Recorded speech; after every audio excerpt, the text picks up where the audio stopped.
Okay, let's assume you goofed and were caught unaware. You're in a skid. What do you do? Avoid braking suddenly. Pump brakes slightly but fast. You can retain steering control while braking if you pump your brakes lightly.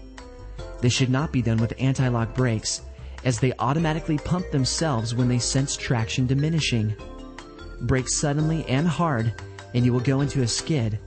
So discipline yourself not to stomp on the brake. Anti-lock brakes are meant to prevent the wheels from locking up when a driver slams on the brakes, thus avoiding a skid or spin and loss of control both in terms of braking and steering. However, according to the Insurance Institute for Highway Safety and federal studies, these brakes are not improving overall performance. While anti-locks reduce wet road crashes, they increase runoff road crashes and are more likely to have other vehicles rear-ending them. Part of the reason is that a large proportion of owners of vehicles equipped with anti-lock brakes don't know how to use them. They try to pump the brakes. If you go into a skid with your back end swinging around, take your foot off the pedals and steer in the direction the back end is going. Don't steer for too long in the same direction as the back end is swinging around. Otherwise, you will oversteer and either start fishtailing or spinning around. Keep the clutch engaged and avoid taking your foot off the accelerator suddenly, or it will send the vehicle into a skid. If you have any steering control and need to stop, you could drive into something soft to reduce speed, such as a snowbank or bushes. If there is nothing soft around, steer around hazards and look for the softest thing to hit if it looks like you cannot just coast to a stop. Sometimes when you need to get moving, your tires may have difficulty gripping because they are on a soft, movable, or slippery surface. If you are trying to get underway and the wheels are spinning, shift to second gear so the wheels will not spin so fast, and accelerate gradually with a slow but steady increase in pressure on the accelerator. This will reduce the wheel spin. If the above doesn't work when you have become stuck in mud or snow, you can always rock out. First, try to move forward slowly in a low gear with the front wheels straight. Drive forward gently as far as you can until the wheels spin. Then shift rapidly to reverse and back up until wheels start to spin. Shift back to low gear. The idea is to prevent the wheels from spinning, and when they do, change direction quickly by going into low gear and moving forward again slowly. Repeat this movement in rapid succession. Keep repeating the pattern, rocking the vehicle forwards and backwards until you have enough of a clear runway to build up speed and escape from the snow or mud. Sometimes vehicles can die at the most inconvenient times, such as when you are right in the middle of the roadway.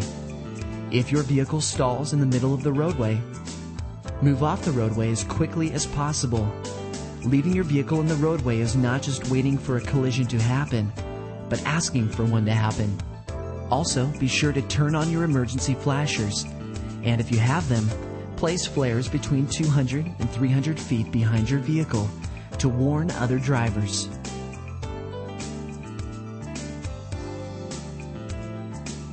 If your accelerator sticks, shift into neutral and expect the engine to rev very high. Apply the brakes and look for a way out of the traffic flow. Use your horn and hazard flashers to warn others. Once you have lined up the vehicle to go off the road and no longer need to steer, switch off the ignition. If you have power brakes and steering, these will become sluggish. Use the handbrake to bring the vehicle to a halt if necessary. You may be able to resolve the reason the accelerator is stuck, especially if it is just because the floor mat crept up and jammed the pedal. Let's take a moment to talk about tire failure.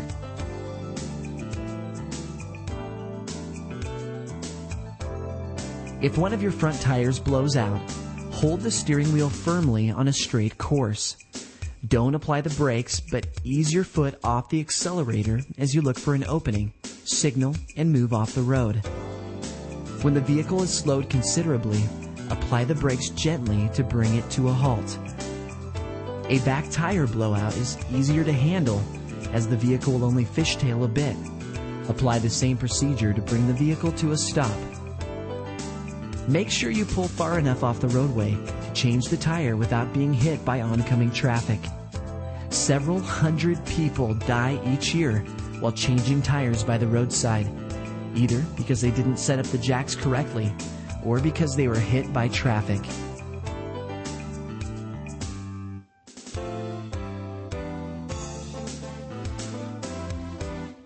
If your brakes fail suddenly and you need to stop, downshift immediately and pump the brakes rapidly a few times.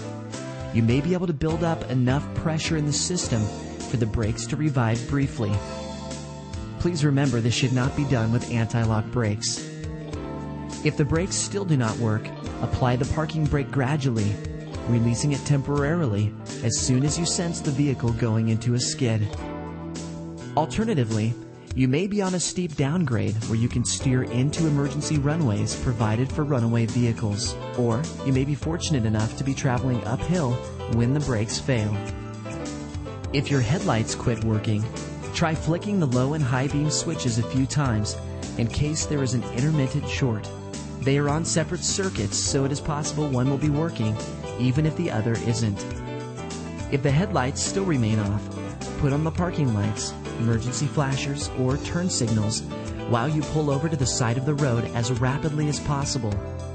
Leave the emergency flashers on. If your power steering fails, signal and look for an opening. Then use both hands to pull hard on the steering wheel so you can move over to the side of the road. If your entire steering system fails, shift to a low gear and apply the brakes.